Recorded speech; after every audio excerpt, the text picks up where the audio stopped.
These are the likes that Sneako gets on his on his fucking Twitter. Bro, I swear to God, I'm like the only person on these fucking platforms that doesn't fucking bot. I think this is why podcasts that I go on do so well. I think I'm like the only person that doesn't have like a fucking botted following, like on any of my fucking platforms. Because why would I waste the money on it? But yeah, imagine like, bro, this shit is fucking wild. Like, is this what's upsetting me? Bro. Who's here?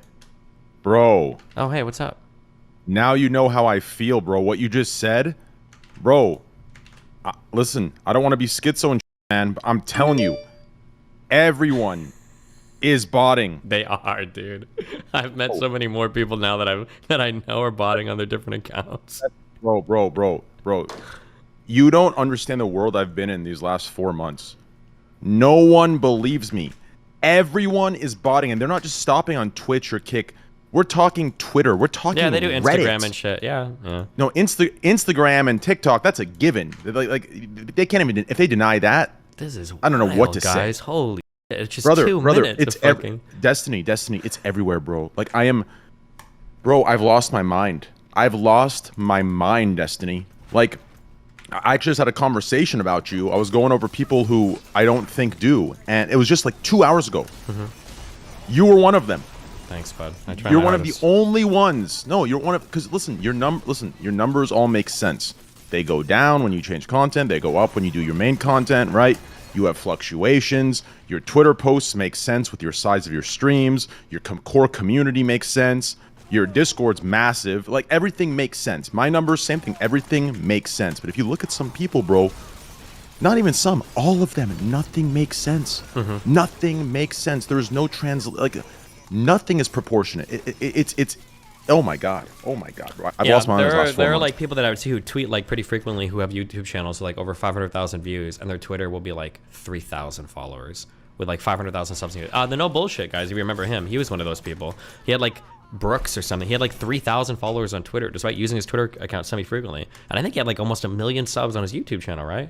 But yeah, people are wild. Yeah, it makes no sense. Like people think, listen, when you're that large of a creator, my size, your size, any size, if you're 15K to 30K viewers, that's a massive amount of, that's a massive size. Do you understand? The number of people you have coming in and out daily is in the hundreds of thousands of uniques. Yeah, for sure. So the people that have no footprint anywhere but that stream, it makes no sense, because if you have loyal people coming from other platforms to this platform, to to the level of hundreds of thousands of uniques daily, you're going to see some sort of footprint, whether it's on Twitter or Instagram or somewhere. But there is almost no correlation. There's almost no, or whatever the word is. I haven't slept all day.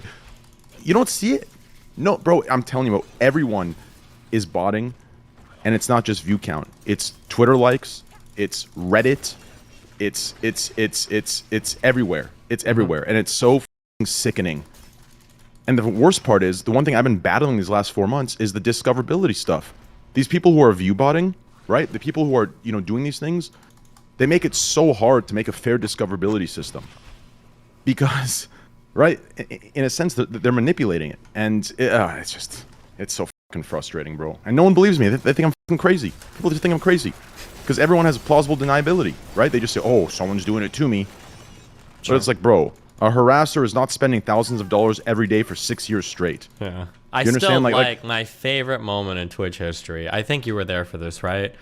My favorite moment in Twitch history was the day the view bots died. Do you remember that? It was like was it like 5 or 6 years ago? And no. It wasn't just that nobody was live. It's that people started to go live, and then we're like, oh, I feel sick today. I don't think I can stream today, guys. There were so many big streamers that turned their shit on. Masan, I remember, from Hearthstone, was like a 5-figure streamer. He had like, I think like 1,000 viewers. And he was like, oh, I'm feeling sick today, guys. Oh my God, there were so many streamers. Yeah, holy shit. That was, bro, that was the funniest day in the world. A lot of flus that day. A lot of 1 and 2 day flus. Yep. It's bad, bro. It's really fucking bad. And the worst part is, man, like, you know, it feels like people are getting rewarded from it. Yeah. Like it's almost as if they're being incentivized to do it, and it just like it's such a feeling. You know, like I wouldn't care if it wasn't affecting me. I wouldn't care. I would just do my own thing. I know, you know, my good. But it's getting to a point now in this industry where it's affecting my business, right? Because if you have 5 people that are my size around, and you have people who don't understand what you and I might understand being in the industry so long, right? About, you know, numbers and, you know, community strength, conversions, right? Because people with view bots don't have these things. They just have the number that, and they have nothing behind it. So it's like the people who don't understand that, they start equating your number with their number, but their number is all bullshit. So that's when it starts coming into my business and affecting my business, and that's why I care about it now so much, because it's just like, what the Yeah, the problem with bad behavior is that oftentimes it gets socially reinforced, and unfortunately, sometimes there are social punishments for not following it. So, like, for instance, like, so I'll be really critical about girls using a lot of filters on Instagram and shit, or, you know, wearing a makeup or plastic surgery, right? However, it's easy for me to be critical of that, but if girls don't do that, oftentimes you get a lot of negative feedback because you're not doing what everybody else is. So yeah, there'll be like these social reinforcements that kind of encourage everybody to do the shitty behavior, because like, do you want to be the one person not view botting and be the loser with like the low audience and shit? Yeah, it sucks. Yeah, that argument, that last part you just said, you want to be the loser that's not. Yeah. I feel that because I'm sitting there, right? Like, for example, me, right?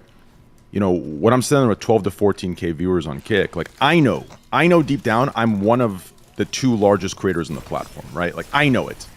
But then when I, you know, go outside of myself and I look at the sidebar and it looks like I'm the 20th largest creator, yeah, it does kind of feel like shit knowing that I grind and I put in the work and I have a real 14K versus everyone else's fake 30K, right? Yeah. So it does feel like shit, but I'm still not going to give in those pussies. But realistically, on the other end, like, I think for the filters and the things you're bringing up, my opinion on it is, I think you're right that you know, mentality where everyone's doing it and you're not. But I do have to say, that's one of those things that in the long run, I think you're yourself, because well, everybody's taking themselves in the long run, but the social pressure is always short term, right? Yep, yeah, but bro, like that. Once you rely on that, that has to cause, you know, it's a band-aid solution, right, for the short term. Because in the long term, whatever insecurities you have just been intensified, in my opinion, right? Because eventually, let's say you end up meeting someone. When you meet someone in real life and they see you look completely different, we're talking head shape differences. Yeah, we're but talking now, eye shape I don't know how much of these differences. like Red Pill space you follow, but like now for a lot of these guys, like the expectation is literally that even when you're like around the house, your girl is supposed to be wearing like full on makeup, like at all hours of the day and shit. So for a lot of people, they just might never expect to see somebody, you know, that's not like totally 100% kitted out, you know? Wait, is that real? Yes. I'm going to say this, and I might just be old maybe, but I prefer, like, I personally, okay, let me make a clarification. If it's somebody I care about, I prefer no makeup. Like, that's what I mean, it's up to them, whatever they want to do, I accept them as they are, but, like, I prefer no makeup if it's someone I care about. And if it's, you know, a one-night stand or some shit, then obviously, you know, I'm saying, look your best. You know what I'm saying? But, like, as far as it goes for, you know, someone I care about, I think no makeup is the way to go. Okay. How about you? What do you prefer? Or you don't really care? Indifferent? No, I mean, like, I'm generally the same. But I've also, like, I've lived with, like, women my whole life, so I know what to expect, yeah.